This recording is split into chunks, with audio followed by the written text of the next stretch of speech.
നീ കഴുകനെപ്പോലെ ഉയർന്ന് പറന്നാലും നക്ഷത്രങ്ങളിൽ കൂടുകൂടിയാലും നിന്നെ ഞാൻ താഴെ ഇറക്കും എന്നാണ് നമ്മുടെ പ്രിയപ്പെട്ട അൻവർ MLA ഷാജൻ സ്കറിയയെ വെല്ലുവിളിച്ചത്.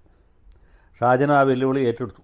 ഇവർ തമ്മിലുള്ള ഏറ്റുമുട്ടൽ ആ പോലീസിനെ കൂടി ഉപയോഗിച്ച് വളരെ കാര്യമായിട്ട് നടന്നു. അൻവറിൻ്റെ താല്പര്യപ്രകാരം ശ്രീനിജൻ എന്ന് പറഞ്ഞ വേറൊരു MLA പട്ടികജാതി പട്ടികവർഗ്ഗക്കാർക്കെതിരായ അതിക്രമങ്ങൾ തടയൽ നിയമപ്രകാരം ഷാജൻ സ്കറിയയ്ക്കെതിരെ ഒരു പരാതി കൊടുത്തു. ആ പരാതി നിയമദൃഷ്ട്യാ നിലനിൽക്കുന്ന ഒന്നല്ല, പ്രഥമദൃഷ്ട്യാ പോലും നിലനിൽക്കുന്നതല്ല. ഇനി നിലനിൽക്കുമെങ്കിൽ തന്നെ ശ്രീനിജന് ഒരു മാനനഷ്ട കേസ് കൊടുക്കാനേ വകുപ്പുള്ളൂ. പക്ഷേ അതിന് പട്ടികജാതി പട്ടികവർഗ്ഗക്കാർക്കെതിരായ അതിക്രമങ്ങൾ തടയൽ എന്ന നിയമത്തിൻ്റെ പരിധിക്കകത്ത് നമ്മുടെ കേരള പോലീസ് വളരെ ബുദ്ധിമുട്ടി, വളരെ പ്രയാസപ്പെട്ട് ആ നിർവചനത്തിനകത്ത് കൊണ്ടുവരികയും ഷാജൻ സ്കറിയയ്ക്കെതിരെ ജാമ്യം കിട്ടാത്ത വകുപ്പ് ഉപയോഗിച്ച് കേസ് ചാർജ് ചെയ്തു. ഈ പട്ടികജാതി പട്ടികവർഗ്ഗ നിയമം അനുസരിച്ച് കേസ് രജിസ്റ്റർപ്പെട്ടാൽ മുൻകൂർ ജാമ്യം കൊടുക്കാൻ പാടില്ലെന്നുണ്ട്. അറസ്റ്റ് ചെയ്തതിന് ശേഷം ജാമ്യ ഹർജി പരിഗണിക്കാൻ പാടുള്ളൂ. അപ്പോൾ പോലും ഈ അധിക്ഷേപത്തിനിരയായ അല്ലെങ്കിൽ അതിക്രമത്തിനിരയായ പട്ടികജാതിക്കാരൻ കൂടി കക്ഷിയാക്കിയിട്ട് വേണം കൊടുക്കാൻ. അപ്പോൾ ഇത് ഇത്രയധികം ബുദ്ധിമുട്ടുകളുണ്ട് എന്നറിഞ്ഞുകൊണ്ടാണ് അൻവറിന് ഈ നിയമപ്രകാരം കേസ് കൊടുക്കാൻ പറ്റില്ല, ശ്രീനിജനാകുമ്പോൾ കേസ് കൊടുക്കാം. അങ്ങനെ ശ്രീനിജൻ്റെ പരാതിയുടെ അടിസ്ഥാനത്തിൽ ഈ ഷാജൻ സ്കറിയെ ഓടിച്ചിട്ട് പിടിക്കാൻ നമ്മുടെ പോലീസ് വലിയ ശ്രമം നടത്തി. പോലീസുകാർക്കും അറിയാം, അവർക്കും ഉള്ളുകൊണ്ട് ഷാജനോടാണ് അനുഭാവവും അനുതാപവും. പക്ഷേ നിവൃത്തിയില്ല. മറുഭാഗത്ത് ഒന്ന് ശ്രീനിജൻ MLA, സുപ്രീം കോടതി ചീഫ് ജസ്റ്റിസിൻ്റെ മകളുടെ ഭർത്താവ്.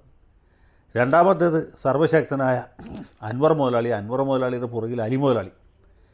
അപ്പോൾ എല്ലാ ചേരുവകളും തികഞ്ഞു. പണത്തിന് പണം, മസിൽ പവറിന് മസിൽ പവർ, വെല്ലുവിളിക്ക് വെല്ലുവിളി. ഏത് നിലക്കും വളരെ ശക്തന്മാരുടെ ഒരു പോരാട്ടമായിരുന്നു. ഷാജൻ സ്കറിയ പല രീതിയിൽ ഒഴിഞ്ഞു മാറി. അദ്ദേഹത്തിൻ്റെ ജാമ്യ ഹർജി ജില്ലാ കോടതി തള്ളി. മനസ്സിലാക്കാവുന്നേ ഉള്ളൂ, പ്രത്യേകിച്ച് ജില്ലാ ജഡ്ജി ആരാണ് എന്നുകൂടി മനസ്സിലാക്കിയാൽ അത് തള്ളിയിൽ ആക്ഷേപം പറയാൻ പറ്റുകയില്ല. അതിൻ്റെ പുറത്ത് ഹൈക്കോടതിയിൽ പോയി. ഹൈക്കോടതി ഈ പോലീസിൻ്റെ FIRൽ പറഞ്ഞേക്കാളൊരു രൂക്ഷമായ പരാമർശങ്ങളോട് കൂടിയിട്ട് ഇദ്ദേഹത്തിൻ്റെ ഹർജി തള്ളി. ഷാജൻ സ്കറിയ ഒരു മാധ്യമപ്രവർത്തകനല്ല എന്ന്, അദ്ദേഹം നടത്തുന്ന മാധ്യമപ്രവർത്തനമല്ല എന്ന് കൂടി പണ്ഡിതനായ ജഡ്ജി വിധിച്ചു കളഞ്ഞു. അങ്ങനെ സെബാസ്റ്റ്യൻ പോളിൻ്റെ ജോലി കൂടി കേരള ഹൈക്കോടതിയിൽ സിംഗിൾ ജഡ്ജി ഏറ്റെടുത്ത നിലയ്ക്ക് പിന്നെ സുപ്രീം കോടതി പോകല്ലാതെ ഷാജനും മാർഗവിലുണ്ടായി. പോലീസുകാർക്ക് വേറെ രക്ഷയിലുണ്ടായി. അവരതുവരെയൊക്കെ മുൻകൂർ ജാമ്യ ഹർജി ഉണ്ടല്ലോ എന്നും പറഞ്ഞ് തായം കളിച്ച് നടക്കുക. ഈ ഘട്ടത്തിൽ അറസ്റ്റ് ചെയ്യാൻ അല്ലെങ്കിൽ അറസ്റ്റ് ചെയ്യുന്ന പോലെ എന്തെങ്കിലും ഒരു കോപ്രായമെങ്കിലും കാണിക്കാതിരിക്കാൻ നിവൃത്തിയില്ലാത്ത അവസ്ഥയിലേക്ക് പോലീസ് എത്തി. അങ്ങനെ പോലീസ് ഷാജൻ്റെ ഓഫീസ് റെയ്ഡ് ചെയ്തു. അദ്ദേഹത്തിൻ്റെ സ്റ്റുഡിയോയിലുണ്ടായിരുന്ന ക്യാമറയും കമ്പ്യൂട്ടറൊക്കെ എടുത്തുകൊണ്ടുപോയി. ഷാജൻ്റെ കിട്ടിയില്ലെങ്കിൽ ക്യാമറയെങ്കിലും ഇരിക്കട്ടെ എന്ന് വിചാരിച്ച് കൊണ്ടുപോയി. ആ സമയത്ത് ഇവിടുത്തെ ഒരു വിഭാഗം മാധ്യമങ്ങളൊക്കെ വമ്പിച്ച വിജയം, ഷാജനെ ഉടനെ പൂട്ടും, ഇവൻ്റെ കത്തിക്കൽ തീരും എന്നൊക്കെയാണ് മുഖ്യധാരാ മാധ്യമങ്ങൾ മിക്കവാറും എല്ലാം തന്നെ നിലവിളിച്ച് പറയുന്നത്. കാരണം ഈ മുഖ്യധാരാ മാധ്യമങ്ങൾ കാണാത്ത ആൾക്കാരും മറുനാടൻ മലയാളി കാണും. ഈ റിപ്പോർട്ടർ ചാനലിലും അല്ലെങ്കിൽ മനോരമയിലും മാതൃഭൂമിയിലൊക്കെ വരുന്ന അസംബന്ധങ്ങൾ വിശ്വസിക്കാത്ത ആളുകൾ മറുനാടൻ മലയാളിയിൽ വരുന്ന കാര്യങ്ങൾ സത്യമാണെങ്കിലും അല്ലെങ്കിലും വിശ്വസിക്കും. ഇതാണ് ബുദ്ധിമുട്ട്. അപ്പോൾ ഇവർക്കില്ലാത്ത ഒരു വിശ്വാസ്യത മറുനാടനുണ്ട്. മറുനാടനിലെ വാർത്ത തെറ്റണമെങ്കിൽ പോലും ജനങ്ങൾ അതാണ് ശരിയെന്ന് വിചാരിക്കുള്ളൂ. അതുകൊണ്ട് ജനങ്ങളുടെ ഭാഗത്ത് ഷാജൻ സ്കറിയോട് വലിയ അനുഭവം ഉണ്ടായെങ്കിലും ഈ നമ്മുടെ മുഖ്യധാരാ മാധ്യമങ്ങൾ മിക്കവാറും എല്ലാം തന്നെ ഷാജനെതിരായിരുന്നു. ഷാജൻ ഇപ്പോൾ പൂട്ടും നാളെ പൂട്ടും എന്ന് പറഞ്ഞ് മീഡിയ വൺ ചാനലാണ് ഏറ്റവും അധികം ആവേശത്തോടെ വാർത്ത കൊടുത്തത്. പക്ഷേ എന്ത് പറ്റുമെന്ന് വെച്ചാൽ സുപ്രീം കോടതി ഇയാളുടെ അറസ്റ്റ് താൽക്കാലികമായിട്ട് തടഞ്ഞു. പിന്നീട് മുൻകൂർ ജാമ്യം അനുഭവിച്ചുകൊണ്ട് വിശദമായ ഒരു ഉത്തരവ് പാസാക്കി. കേരള ഹൈക്കോടതി എടുത്ത് ചളുക്കുക എന്ന് പറഞ്ഞ ഇതിലാണ് മനോഹരമായ ചളുക്കായിരുന്നു. അതോടുകൂടി അൻവറിൻ്റെ ഹാലിളകി. പുള്ളിക്ക് അതുവരെ പോലീസിലുണ്ടായിരുന്ന വിശ്വാസം നഷ്ടപ്പെട്ടു. പുള്ളി പോലീസിന് നേരെ കുരക്കാനും കടിക്കാനും ഒക്കെ തുടങ്ങി.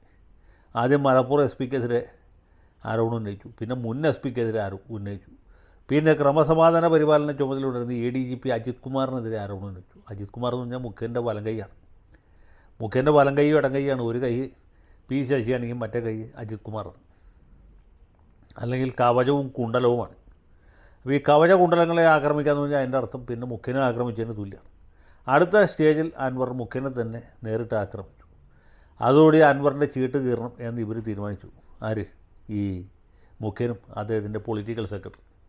അതിൻ്റെ തുടർച്ചയായിട്ടാണ് ഇപ്പോൾ ഇദ്ദേഹത്തിൻ്റെ അറസ്റ്റ് ഉണ്ടായിട്ടുള്ളത്. അല്ലാതെ ഫോറസ്റ്റ് ഓഫീസ് തല്ലിപ്പൊളിച്ചൊന്നും ഇവിടെ സീരിയസ് ആയിട്ടുള്ള കാര്യമല്ല. എത്രയോ ഓഫീസുകൾ ആരൊക്കെ അതിക്രമിച്ച് കയറുന്നു, എന്തൊക്കെ ഗുണ്ടായുസം കാണിക്കുന്നു, പോലീസ് വരും, ഒരു FIR രജിസ്റ്റർ ചെയ്യും, പോലീസുകാർ ഒരു ബാറ്റൺ കക്ഷത്ത് വെച്ച് അന്വേഷിച്ചായിട്ട് ഭാവിക്കും. കുറേ ആളുകളെ കണ്ട് ചോദ്യം ചെയ്യും. 6 മാസവും 1 കൊല്ലം കഴിയുമ്പോൾ ഒരു കുറ്റപത്രം കൊടുക്കും. അതിൽ ആളുകളെ അറസ്റ്റ് ചെയ്യണമെന്ന് വലിയ നിർബന്ധമൊന്നും കാണിക്കില്ല. നേരെ വെച്ച് വല്ല സർക്കാരിന് താല്പര്യമുള്ള കേസാണെങ്കിൽ മാത്രമേ നേതാക്കന്മാരെയൊക്കെ പ്രതിയാക്കാറ്. ഇവിടെ അങ്ങനെയൊന്നുമില്ല. FIR ലോഡ് ചെയ്തതിൻ്റെ തൊട്ട് പുറകെ MLA തന്നെ അറസ്റ്റ് ചെയ്തുകൊണ്ട് പോലീസ് അവരുടെ കാര്യശേഷി തെളിയിച്ചു. പോലീസിന് കാര്യശേഷിയില്ലാതെ ഇനിയിപ്പോൾ ആരും പറയില്ല. അൻവർ പോലും പറയില്ല. കേരള പോലീസിൻ്റെ ഏറ്റവും വലിയ എതിരാളികൾ പോലും പോലീസിന് കാര്യശേഷിയില്ല, കർമ്മകുശലത കുറവാണ് എന്ന് പറയില്ല. ഏതായാലും നിലമ്പൂർ DYSP ബാലേന്ദ്രൻ്റെ നേതൃത്വത്തിൽ ഒരു വലിയ പോലീസ് വ്യൂഹം, ഈ പോക്കറ്റടിക്കാരെ ഓടിച്ചിട്ട് പിടിക്കുന്ന പോലെ, അല്ലെങ്കിൽ തീവ്രവാദികളെ NIA വീട് വളഞ്ഞ് പിടിക്കുന്ന പോലെ ഒരു വളഞ്ഞു പിടുത്തമാണ് നടത്തിയത്. നേരത്തെ ഇതുപോലെ PC ജോർജിൻ്റെ വീട് വളഞ്ഞ് അദ്ദേഹത്തെ പിടിക്കാൻ നോക്കിയതാണ്, കിട്ടിയില്ല. PC ജോർജ് മിനിറ്റ് വെച്ച് ജാമ്യം എടുത്ത് നെഞ്ചു മിരിച്ച് പുറത്തിറങ്ങി പോകും. പിന്നെ രാഹുൽ മാങ്കൂട്ടത്തെയാണ് ഇതുപോലെ തീവ്രവാദികളെ പിടിക്കുന്ന പോലെ വീട് വളഞ്ഞ് അറസ്റ്റ് ചെയ്ത്. രാഹുൽ മാങ്കൂട്ടം അതോടെ വലിയൊരു സ്റ്റാറായിട്ട് മാറി. കേരള രാഷ്ട്രീയത്തിൽ അതുവരെ കേൾപ്പോരും കേൾവിയില്ലാതെ കിടന്നിരുന്ന രാഹുൽ മാങ്കൂട്ടത്തിന് വളരെ എളുപ്പത്തിൽ പാലക്കാട്ട് ജയിക്കാൻ പറ്റിയെന്ന് വെച്ചാൽ ഈ പോലീസുകാർ ഇതൊരു വലിയ സേവനമാണ്. അങ്ങനെ ഇപ്പോൾ ഏറെക്കുറെ ഗിൽട്ട് പോയി. UDF എത്തിയിട്ടുമില്ല, LDF നിന്ന് പുറത്താക്കപ്പെടുകയും ചെയ്തു. എങ്ങുമല്ലാതെ നിൽക്കുന്ന അൻവറിനെ സംബന്ധിച്ചിടത്തോളം ഈ അറസ്റ്റ് ഒരു വിധത്തിലൊരു ഗുണമാണെങ്കിൽ പോലും ഷാജൻ സ്കറിയയാണ് ഇന്നിപ്പോൾ ഏറ്റവും അധികം സന്തോഷിക്കുന്ന വ്യക്തി. കാരണം ഈ ദൈവം ഇല്ല എന്ന് പറയുമ്പോഴും ദൈവം ഉണ്ടെന്ന് നമ്മൾ വിശ്വസിച്ച് പോകുന്ന ഇങ്ങനെയുള്ള സമയത്താണ് ഈ പോലീസിന് ഉപയോഗിച്ച് ഷാജൻ സ്കറിയയെ വേട്ടയാടാൻ ശ്രമിച്ച ആളാണ് അൻവർ. ഇപ്പോൾ അതേ പോലീസിന് ഉപയോഗിച്ച് ഷാജൻ സ്കറിയ അല്ല, സാക്ഷാൽ പിണറായി വിജയൻ തന്നെ അൻവറിനെ വേട്ടയാടുകയും കുടുക്കിട്ട് പിടിക്കുകയും താൽക്കാലത്തേക്കാണെങ്കിൽ പോലും തവന്നൂർ ജയിലിൽ അടയ്ക്കുകയും ചെയ്തിരിക്കുകയാണ്. ഇനി അൻവർ അവിടെ നിന്ന് ഒരു വരവ് തിരിച്ചു വരും എന്ന് നമുക്കറിയാം. എങ്കിൽ പോലും താൽക്കാലികമായിട്ടാണെങ്കിലും ഇങ്ങനെ ഒരു പ്രതികാര നിർവഹണത്തിൻ്റെ സുഖം ഷാജൻ സ്കറിയ അനുഭവിക്കുന്നുണ്ടാവും എന്നാണ് ഞാൻ വിചാരിക്കുന്നത്. അദ്ദേഹം അങ്ങനെ പരപീഡന വ്യഗ്രനായിട്ടൊരു ആയ ഒരു വ്യക്തിയായിട്ട് എനിക്ക് തോന്നിയിട്ടില്ല. എങ്കിൽ പോലും അദ്ദേഹം തീർച്ചയായിട്ടും സന്തോഷിക്കും. കാരണം PV അൻവറിൻ്റെ നെകളിപ്പ് സഹിക്കാൻ പറ്റുന്നതിൽ കൂടുതലായിരുന്നു. കാരണം കേരള നിയമസഭയിൽ 140 MLA-മാരുണ്ട്, 20 മന്ത്രിമാരടക്കം. എങ്കിലും അൻവറിൻ്റെ അതിലെ അഹങ്കാരിയായ, അൻവറിനെ പോലെ എന്തും ചെയ്യാൻ പഠിക്കാത്തവനായ ഒരാൾ വേറെ ഉണ്ടായിരുന്നില്ല. തീർച്ചയായിട്ടും അദ്ദേഹം കുറച്ച് ദിവസം പോലീസ് കസ്റ്റഡിയിലോ സബ് ജയിലിലൊക്കെ കഴിയേണ്ടത് അനിവാര്യമാണ്. അത് അദ്ദേഹം കൊലക്കേസിലടക്കം പ്രതിയായിട്ട് ജയിലിൽ കിടന്നുള്ള ആളാണ്. പുള്ളിക്ക് ഇതൊന്നും വലിയ വിഷയമാവില്ല എന്ന് നമുക്കറിയാം. എങ്കിൽ പോലും ഇതൊക്കെ ഈ രാഷ്ട്രീയത്തിൽ പറഞ്ഞിട്ടുള്ളതാണ്. നീ അളക്കുന്ന പോലെ നിനക്കും അളക്കപ്പെടും എന്ന് ബൈബിളിൽ പറഞ്ഞിട്ടുണ്ട്. അത് അൻവറിൻ്റെ കാര്യത്തിൽ വളരെ ശരിയായി. അൻവർ അളന്നത് ഷാജൻ സ്കറിയയ്ക്കാണ്, പക്ഷേ അളവ് അതേ തോതിൽ അളന്ന് കിട്ടിയത് അൻവറിന് തന്നെ ആയിപ്പോയി.